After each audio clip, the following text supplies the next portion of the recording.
Did not intend on doing this today, but here we are. I'm going to do a mini episode because Joel Sherman of the New York Post earlier brought up an interesting trade candidate that the Yankees could look for. Now, he didn't specifically say the Yankees are looking to or the Phillies are looking to trade Bryce Harper, but he said it wouldn't shock him if a trade did happen. And if Bryce Harper becomes available on the market, the Yankees shouldn't. I know didn't have his best season this year. The Yankees shouldn't bat an eye. They should. They should do it. I'm gonna pull up his numbers in just a second on the screen for everybody to see. Just give me a second while I get that together. Um, but the Yankees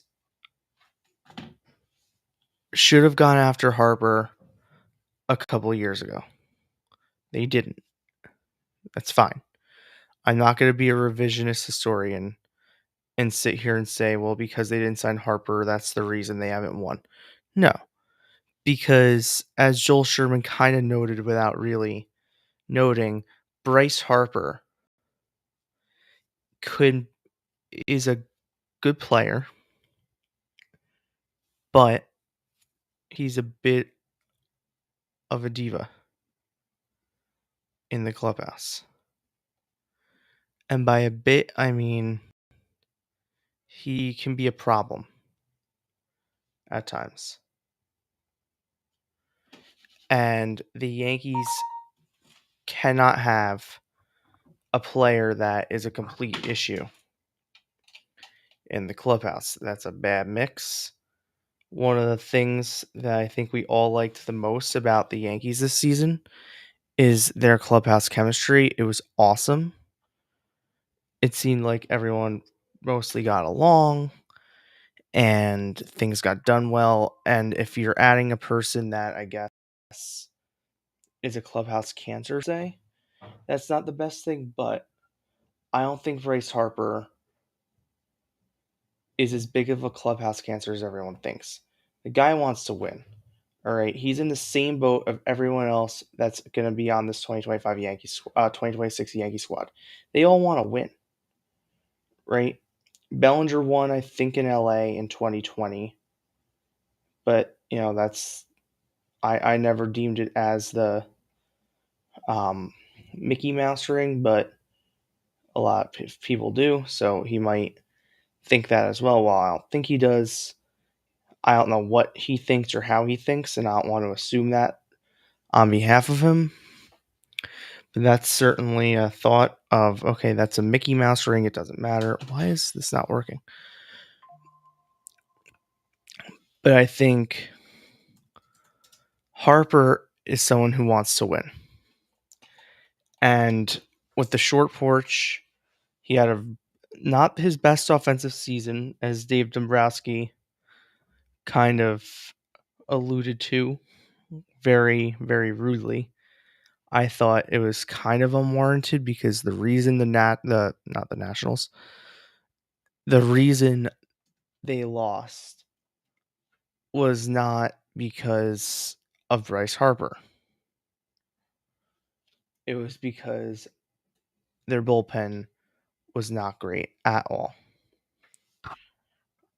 Right? They had leads late at Citizens Bank, blew it because the bullpen blew it. Right? Harper didn't have a good series at all. I'm not disputing that. But, Harper isn't the sole reason they lost. Just like, Stanton, we can all blame, the Yankees didn't win this season and didn't advance because Stanton didn't hit in the playoffs. Well, cool. The only person who really hit in the playoffs was Judge for a change. Normally it's the other way around, where everyone's not hitting and Judge isn't hitting.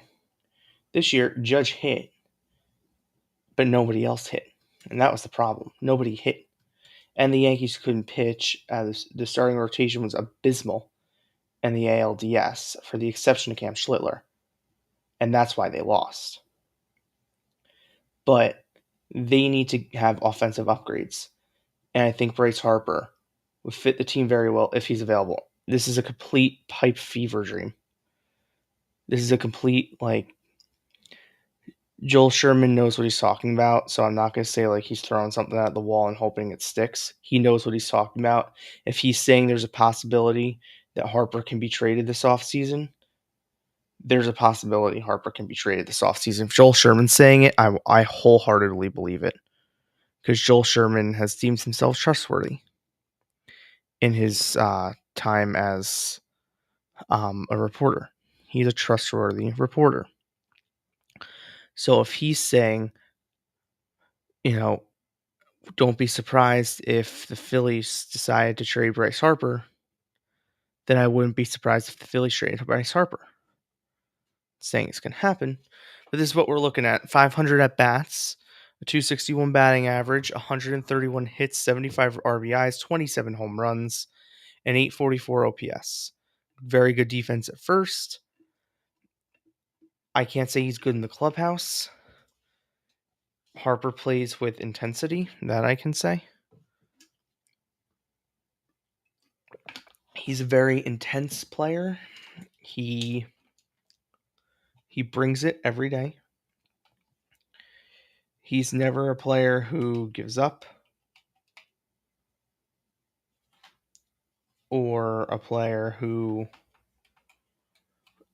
since coming up with the Nats, I don't think he's a player that we would sit here on podcasts in June and July and say, well, Harper, this, that, and the other. Harper, was lazy out in center field or at first base, didn't glove a ball, didn't take the extra base, could have had a triple, instead he took a double.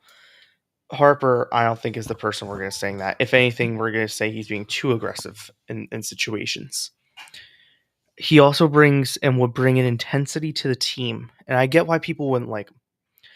But he would bring an intensity to the team that they don't have right now. A guy, I know Stanton to an extent, but a guy that wouldn't tolerate losing the way, I don't want to say, because I don't think the Yankees tolerate losing. He wants to win. And if you have a lineup with Harper, with Stanton, Judge, whoever else they have heading into next season, think of like 2, 3, and 4. Harper, Judge, and Stanton. Or Judge, Harper, Stanton, something like that. That'd be a fucking sick middle of the lineup. Sick.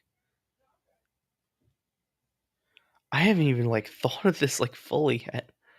I don't know who's hitting leadoff next year. It's gonna be Jason Dominguez, and I actually don't hate that. His at bats in the leadoff spot over the summer.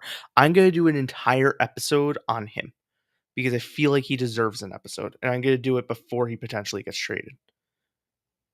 Maybe early next. Maybe when I start doing player profiles, I gotta start planning those. I've been trying to plan player profiles. I've been trying to plan. And I did today and sat there and planned last night during the ALCS and today, kind of like an advent calendar kind of thing that I'm going to do starting November 1st through January 1st is the last one, even though January 1st is not a home run. You could probably guess what it is. Like the Yankee home run that I've dubbed of the day. So there are such blasts on there featured big home runs. You can probably sit there and assume what big home runs I would probably put on this list because they are the most Yankee centric, quintessential.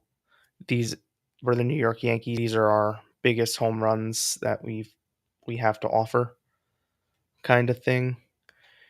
Some of the really big ones, even some that aren't huge, but they're on the list because I thought they were great. I tried to get like a variety of players. I tried as much as possible if it was like a big home run like the playoffs. Like I tried to get like John Sterling and or Michael K's call of it because I feel like the hometown calling is so much better. Like the Toronto Blue Jays, they had their home broadcast calling their entire postseason run so far. And I assume that'll continue in the World Series. And they are so lucky to have that. Like I'd rather listen to Michael Kay and Paul O'Neill and Joe Girardi and David Cohn, Meredith on the field, even Shackles and whoever. I'd rather listen to them every day of the week than listen to Joe Davis, who, by the way, Joe Davis is a very good big game caller. I wish he would just leave his job with the Dodgers and just do like national games because I feel like that'd be more appealing.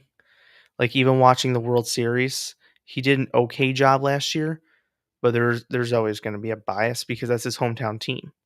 That's the team that he's always had, right? So there's going to be a little bit of a bias there. But some of Joe Davis's big calls, like he's a big call game, right? Like if it's fair, it's his moment, or Stanton scraping the sky, which should have been one of the great home runs in Yankee history. Instead, it wasn't because it was topped in that game because of an Aaron Boone horrific decision. Some of those things, Joe Davis is a fantastic big game caller. With that being said, give me Michael Kay and the Yankee broadcast all day. And some of the radio calls of John Sterling are just so like nostalgic, I think is the perfect word for it. To the point where like there was one particular home run. It took me a very long time, but I went to like the depths of the earth to find the John Sterling call of that home run. Um, I'll give this one away because it's in a combo home run, and then I had to find the John Sterling call at the end of the game to like encapsulate it. Um, I think it was what like early August of 2009. It wasn't a postseason home run. Yankees were playing Boston in a 4-game series. They struggled against Boston a lot in 2009. They lost the first 8 games in a row against the Red Sox and then won 8 of the last 9. They used to play 19 games a year, or 9 of the last 10 they won, 10 of the last 11. They lost the first 8. They played 19. They won 10 of the next 11 and beat them in the season series. And that helped propel them to win the AL East and eventually the World Series. But they were trailing in this game in the 8th inning, and Johnny Damon and Mark Teixeira went back to back. And like John Sterling's call was like fantastic. It was on Sunday Night Baseball. One of the calls is not John Sterling because I could not find that one. The other Teixeira's home run is because that was the second one. And then obviously the Yankees win. I have to throw in at the end of the game because they swept Boston that weekend and that propelled them on that run. There were some calls like that where I had to find the John Sterling call. So look forward to that. There's some fun. I think it's 60 home runs and then New Year's. What is it? Oh, 61 home runs, then New Year's, that'll go up at midnight on New Year's, and I think everyone can probably guess what I'll put up on New Year's. It's kind of obvious, but yeah. So I was doing that, but I'm also gonna be planning like off-season profiles that I'll do of players. Like I'll sit here, I'll have like graphics pretty much like this. Like I use for a lot of my like sports things and stats and stuff because it's just such a great app. I am not sponsored. This is totally free advertisement. The real sports app in the Apple App Store. You have to pay for it to have it on Google. It is beyond the best app for like notifications. It's great. The only thing it doesn't have is like news. It has that. It even has like gambling insights, which is kind of cool. Like I can come in and gamble on game 1 of the World Series. We'll do it now. I'm gonna pick the Dodgers to win game 1. They're +3. Wait, I don't know. I'm gonna bet on them to win. I'm gonna pick on the Dodgers to leave more men on base. I'm gonna pick on Ohtani to get one or more total bases. I'm gonna pick on a run to score in the first. I'm gonna pick Ohtani for an RBI, and then I'm gonna pick on Vladdy, I think, for a hit, if it lets me. There he is up there, and it lets me put that in, and then I guess it gives you like points or something. I don't do that often. I was in an Uber yesterday, just fiddling around with the app because I was trying to look at like projections for the game. I was fiddling around and that came up. It even like shows, and it's awesome because it's on the go, like home run, like what ballparks balls are home runs in, expecting batting average on batted balls, which you can equate to like if it's a single but it had like a 135 batting average, it should have been caught. Like that's how we equate a lot of things with like Jason Dominguez's fielding, and he was like statistically like the worst fielder ever. I actually want to bring this up if this works now. So Bryce Harper, uh, Bryce Harper is a lefty, so he's more of a lefty pull hitter. So I want to see, and I'm going to see right now, how many more home runs he would have had in 2025 if he was at Yankee Stadium. Huh. He would have had 15 home runs, expected home runs. Uh,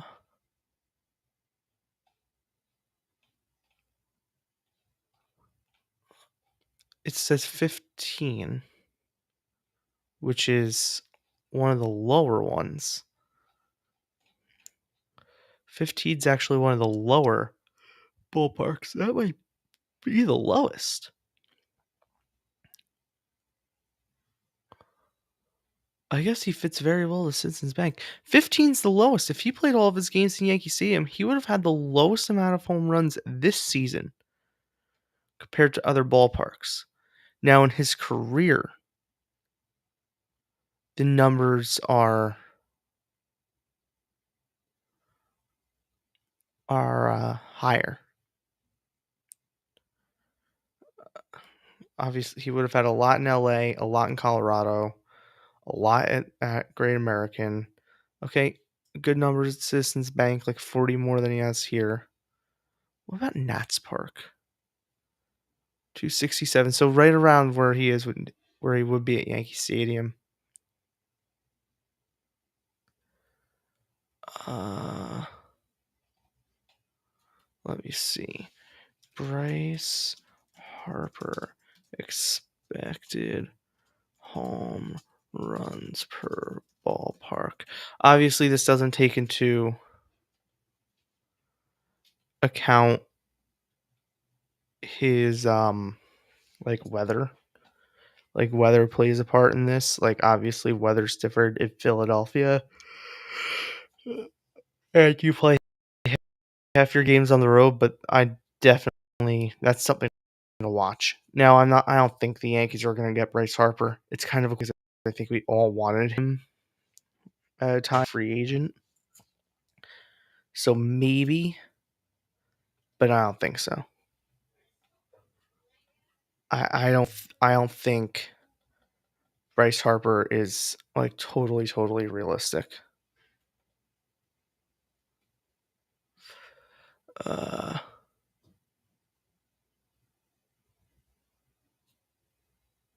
all right. I'm gonna end it there. Let me just make sure.